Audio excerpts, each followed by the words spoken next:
Okay, hello everybody. I have been meaning to go live for a few days now.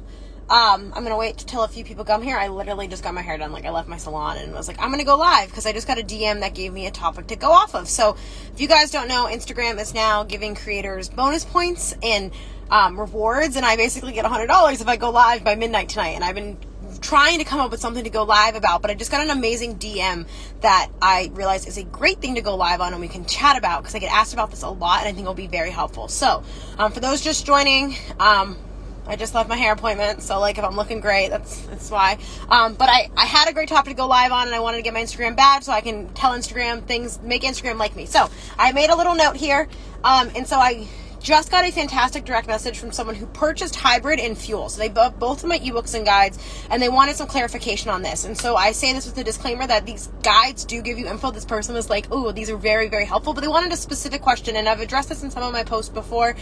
But I wanted to come in here and chat about this to hopefully bridge the gap between some of my content before. So that's something that obviously ebooks can maybe do a little bit better if you're coaching or working with someone, but I wanted to bridge these few things together, because you guys know that I'm always very passionate, ranting and raving about talking about nutrition and hybrid training and how if you eat enough you can do a lot of these things. It's very, very important. So the question that was asked was, they want to do the hybrid style training, and they asked me if they should be eating back the thousands of calories they're expending during their endurance or cardiovascular based training sessions. So a lot of you might just think of cardio as cardio, but a lot of the people who are doing hybrid training, they're doing endurance training. So they're doing running or cycling, things like that.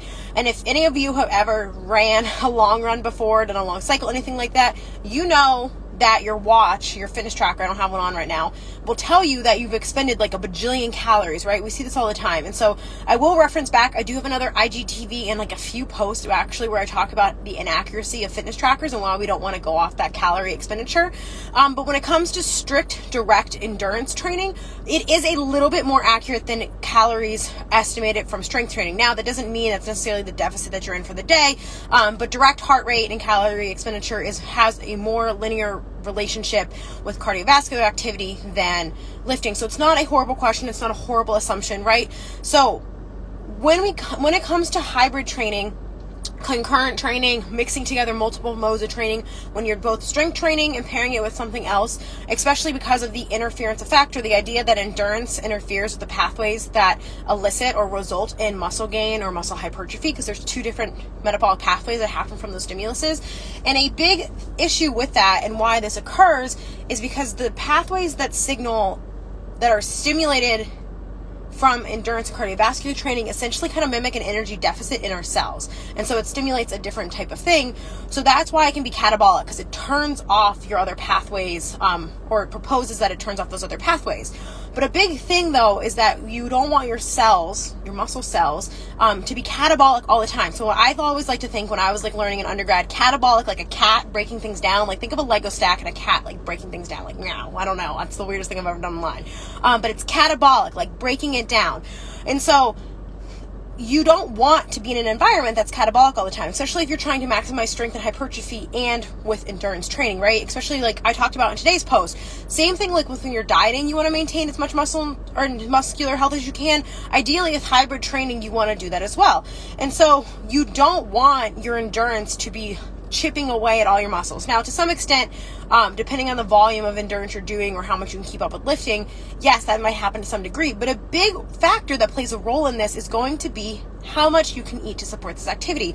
So this person's line of thinking wasn't wrong. And that's why I wanted to come on here and try to clear that up and connect the dots with you all on that, is that when you're expending these mass amount of calories during that activity, that is putting your body into an energy deficit state. So you can be in an energy deficit in independent times during your day or week. It's not we think of just calorie deficit as a long-term chronic thing that results in fat loss, but technically when you are in the middle of a long run, unless you're somehow a magical calorie eating machine, your body's technically receiving that kind of as an energy deficit. It's not making tissue isn't its priority during that time, right? And so we want to fuel our bodies, right, to prevent that. So that's why you guys will hear me stress a lot. And there's a whole section in hybrid, and it's the same information. There's actually more in hybrid, but it has the same intra workout nutrition information as endure, but there's a whole section on recovery and a lot of it's on nutrition, and that's because that is so important here, right? So we want to think of this as not eating back the calories that you burned during your workouts, but making sure that your nutrition as a whole is sufficient to help you recover from that deficit that you're creating. So the first line of thinking there is that, okay, my watch says I burned 1,000 calories. Should I eat 1,000 calories back? No, but your total daily intake should account for the activity level of what you're expending energy for during your endurance training sessions. And I know that can be confusing. So you're not technically eating that back. You're not saying, okay, my watch says I burnt 879 calories today, so I'm going to add 879 calories to my MyFitnessPal. No, but when you're figuring out your macronutrient intake, or just even if you're not figuring out your macros, just like the amount of food you eat, it should account for the activity level that you're doing, because it's not a perfect relationship. So you don't technically eat back what your watch says, but you are eating to support that. I hope that makes sense to you guys. I know people get confused on it all the time. So, and it's not like a perfect number that you know, right? You just kind of have to fuel your body and see how it responds. And if you're losing muscle tissue or you're losing fat mass that you're not trying to lose, that's how you know you're not eating enough, and you need to ramp that up to support that.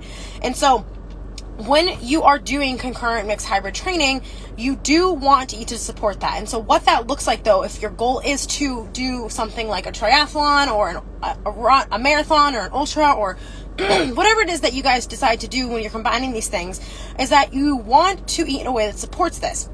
You have heard me harp all day long, up and down, left and right, that the biggest things that you guys need to do, if this is your goal, is you need to be prioritizing two things. Your macronutrient intake of your overall diet. Again, if you don't want to track macros because that's obsessive for you, you don't necessarily have to, but you need to be focused on the foods. You have to be a little more aware of what you're putting in your body versus just like my mom. You know what I mean? Like, I have to be more specific on my macros of what I'm eating than my mom, whether I'm tracking or not, right?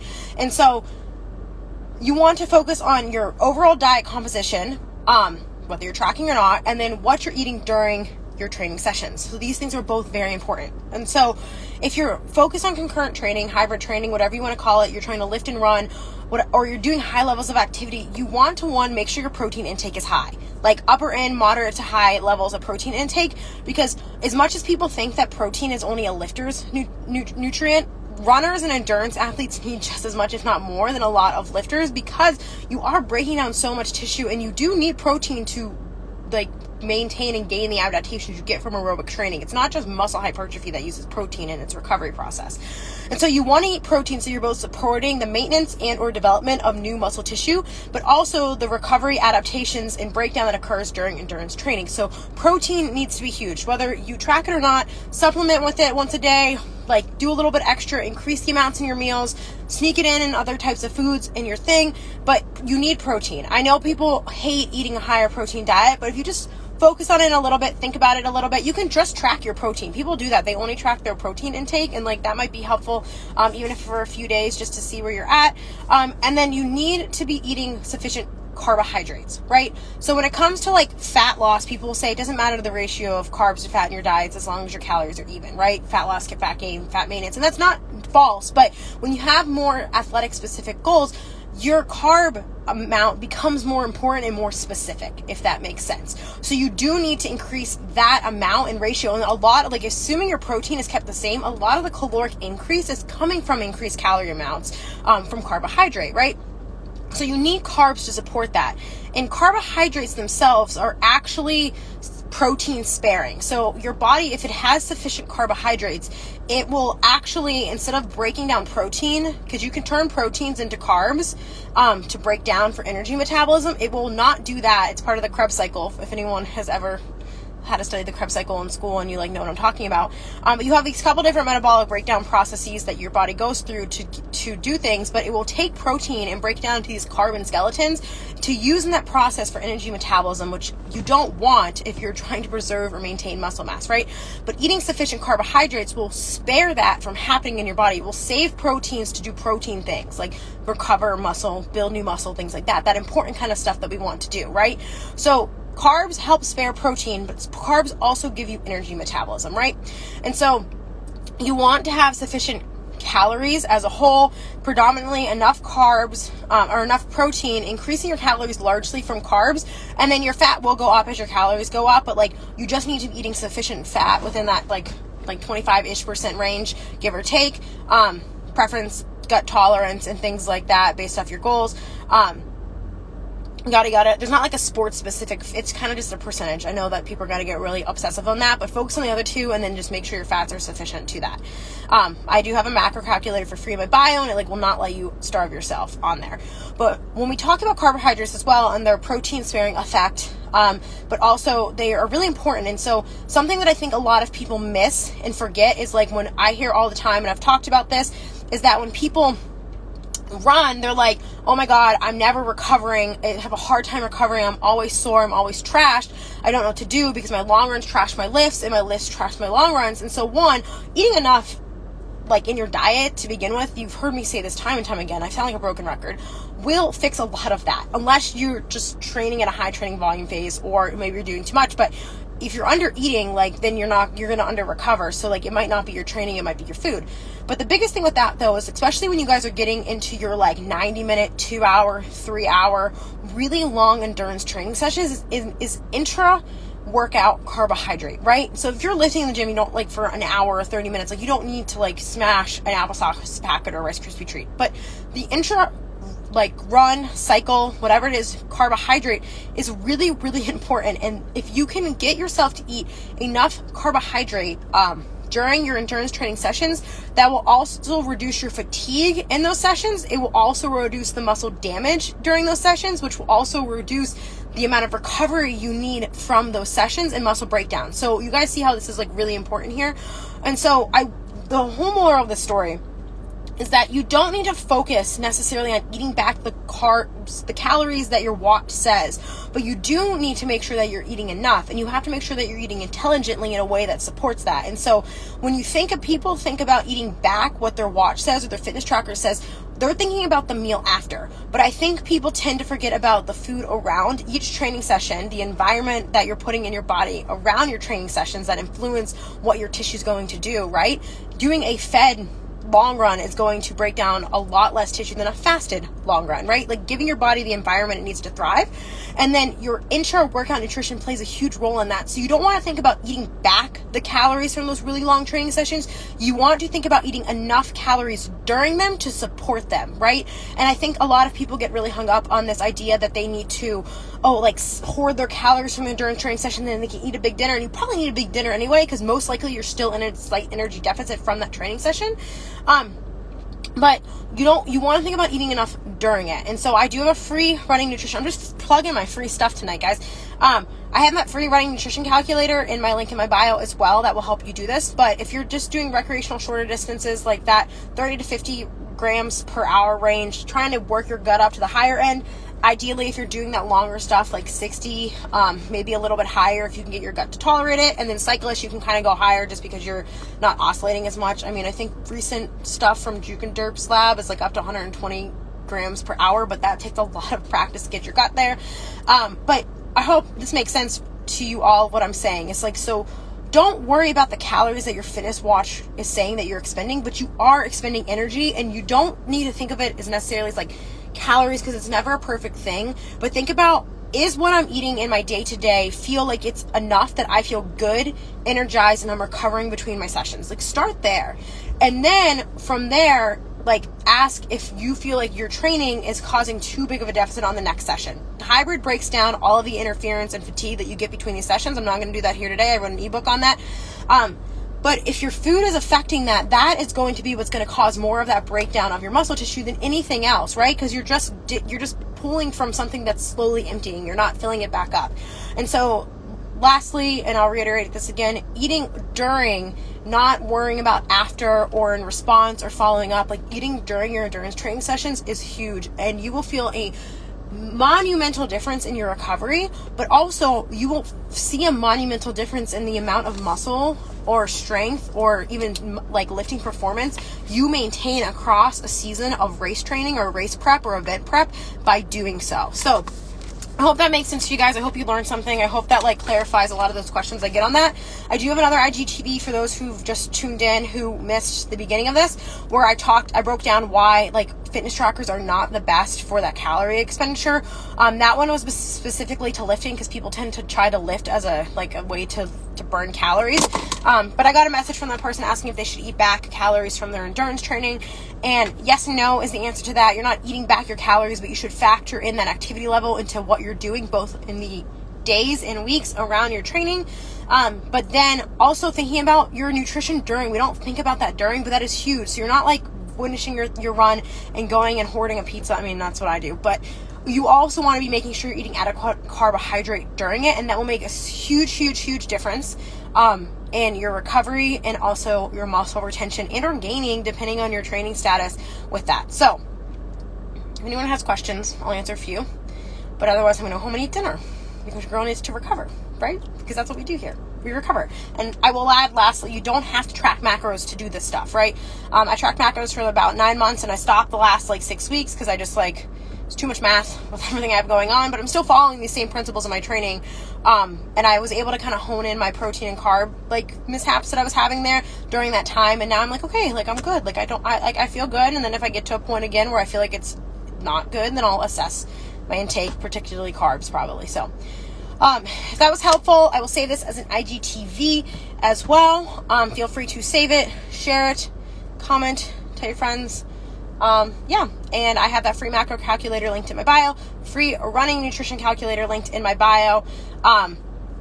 And if you want more specific stuff on this, Hybrid is probably going to be your best resource. It has the same information as Endure does on the intra-run nutrition, but it has a lot more of this recovery specific focus stuff.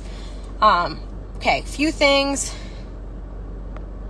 I used to focus way too much with eating back calories, led me not to eat enough overall. Yeah, I mean, don't look at your watches. Literally just stop fucking looking at your watches. That's my best advice, because look at what your total daily intake is doing.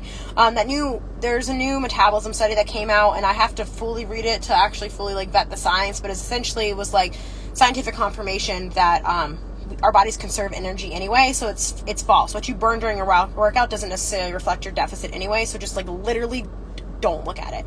I don't want to track macros either, but I need more protein. You don't have to track food, but you do need to be intentional, right? We can be intentional and aware without tracking. Obviously you have to find the line of obsession for you, but if you're mindful about the protein in your daily intake. So when I was tracking, I didn't set a macro goal. I was pretty much doing it because it helped me be aware of if and when I was eating enough carbs and getting protein in. That's really kind of all I looked at. I never set a goal or anything like that. And it helped me a lot just for the awareness of it. So you don't need to track it in an app. You could write down with the protein you ate across your day, or you can just make a point, look at your meal and say, okay, does this look like it? Figure out how much protein you need in a day. Look at your meals. Say, okay, does this have maybe you need 30 grams of protein in 4 meals a day plus whatever snacks you eat to get to your protein goal. You can just assess your meals and your snacks, and obviously you'll have a little bit of crossover because some foods have proteins in them that aren't you don't only have to eat chicken. If you have quinoa and chicken in your lunch, then you're getting more protein from both of those, but you kind of take an assessment of roughly what you're getting and be intentional or supplement. I use Legion. I love Legion. Shameless plug for Legion. Supplement with a scoop and a half a day just for that extra boost to make sure that you're good and golden. So if you're trying to lose fat while building and doing endurance, I can eat at a slight deficit and just eat well around my long workout. So people ask me this a lot about eating in a calorie deficit with hybrid and endurance training and all this stuff. And if you're a total novice, early onset beginner, you can kind of get away with doing a few things at once just because everything's new to you. You're creating energy deficits in your training. Everything with muscle training is a stimulus, kind of like my post talked about today. But there's going to come a point where you just need to not try to build muscle and train for endurance and lose fat at the same time. You have to plan your goals accordingly. The seasons approach that I talk about all the time is kind of applies there too. One, we don't want to be dieting all year round anyway, so maybe choose if you are someone who's interested in intentional fat loss or intentionally dieting, pick a season when you're not training for a big race or event, but you can maintain endurance training during that, right, to support that. But you need to be eating enough to support those things. So we don't want to be in aggressive calories, which you said slight deficit. But I can't say that if you're trying to do all those things, depending if you're in an intermediate to advanced, they're all going to happen at the same time. You might have to pick and choose. One is the heavier focus versus the other. I know people ask all the time. Sometimes I just tell people if you want to train for a big race, don't diet during it. Like, you need calories. It's going to be more stressful. It's stressful enough on your body. Your body will probably respond better anyway. But I will say the biggest thing that I notice people do is when they're trying to train for a race and they're worried about body composition, is they aren't aware of the fact that they're increasing their calories from fats and carbs together when they try to increase carbs, and they end up kind of gaining weight at the same time. So that might be something where, like, really making sure that your carbohydrate intake is the higher one. I'm not saying restrict or like don't eat fats kind of thing, but like being aware of that can help. But otherwise, just pick your goal in the moment of time. Stop trying to do 6 things at once. I tell that to everyone. Even though people think I'm doing 6 things at once, I am not. I'm very intentional about the times that I spend doing things. I did a building season last winter after my 100K, really focused on building, gained a little bit of fat with it. It was totally fine. And then I increased my conditioning this past few months, probably cut a little bit of fat, but, recomped a little bit. And then now I'm just in this like maintenance phase and building back again. And so I'm not doing all these things at once, and neither should you. Okay. So I think that's it. I think I did enough time that Instagram's going to give me $100 for this. So that just paid for like half my hair. I don't know. My hair wasn't $200. Whatever. We just paid for my haircut. So thank you guys for tuning in. Hopefully that helped. Again, free resources are linked in my bio. And if you are still confused by this, hybrid is going to be what's going to be the most for the concurrent, combining them together, that interference stuff I talk about. And then it has a huge section on recovery and intra-workout nutrition. So hopefully that helped. I'm going to go eat dinner.